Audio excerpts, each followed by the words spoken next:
morning. This is Chicago's very own WGN-TV. I'm Elizabeth McGovern.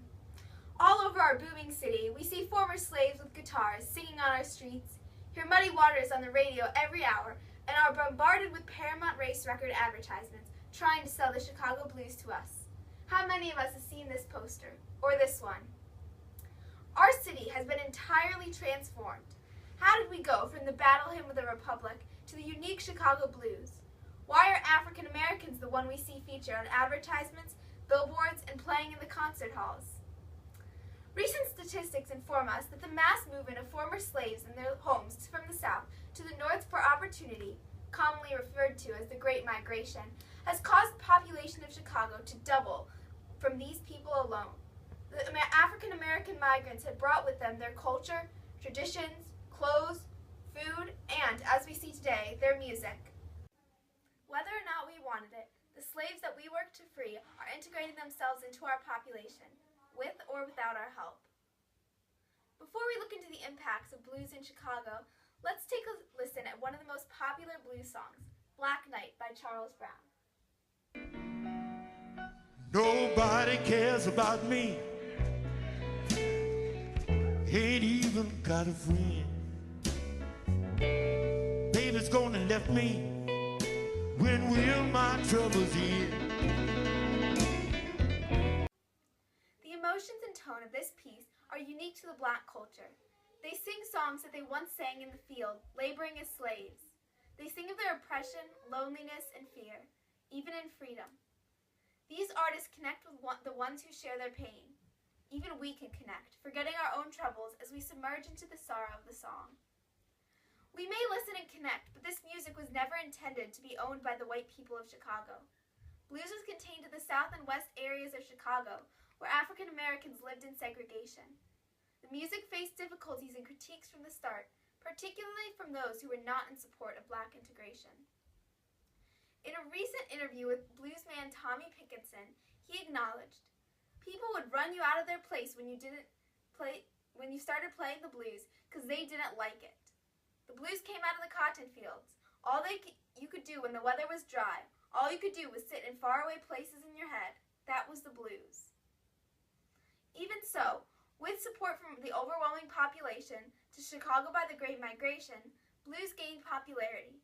It started on our streets, with poor black men like these barely making a living, but singing from their souls. Many describe them similarly to minstrel shows, as a rude comedy rather than culture. However, their music spread and they moved to blues clubs. Soon, the blues that had been isolated to the Black Belt of Chicago, free from the ears of the white man, expanded. Blues clubs went from this to this. Singers went from streets to concert halls. Chicago has been taken over by the music that Africans made American. Many of you have probably heard of Muddy Waters, the popular blues musician who lived out the rags to riches story, American dream that we all strive for, but even blacks can seem to achieve. He moved from Mississippi to Chicago to work in a paper plant, where he began to make music for money and is currently recording through Aristocrat and Chess Records. For those of you who haven't heard of him, let's take a listen. Sail on. Sail on, my little honeybee, sail on.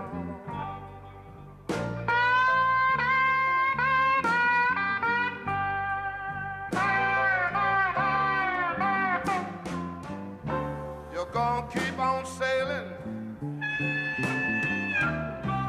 until you lose your happy home.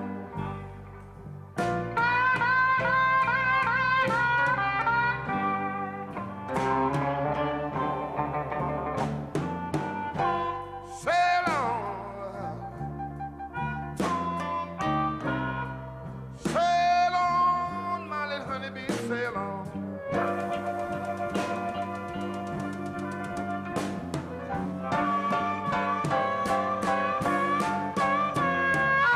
He not only defined the Chicago blues, but is starting a movement towards variations on blues, particularly with electric guitars.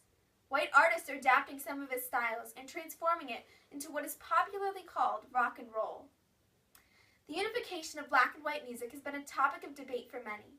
Civil rights activists support dual music as steps towards reconstruction and integration. Many whites are strongly against what they believe is impure music from savage people. On the other hand, some black men have a sense of ownership over blues music. As critic Ralph Gleason argues, the blues is the black man's music, and whites diminish it all at best or steal it at worst. In any case, they have no moral right to use it. Even white musicians such as Arthur Doc Watson feel similarly. Oh man, I'm a dear lover of the blues. Somehow I could never get the soul in my guitar picking that they do, I didn't think. Even tourists only want to hear black bands because they think they want to see an authentic Chicago blues band, and they think a black band is more real, more authentic.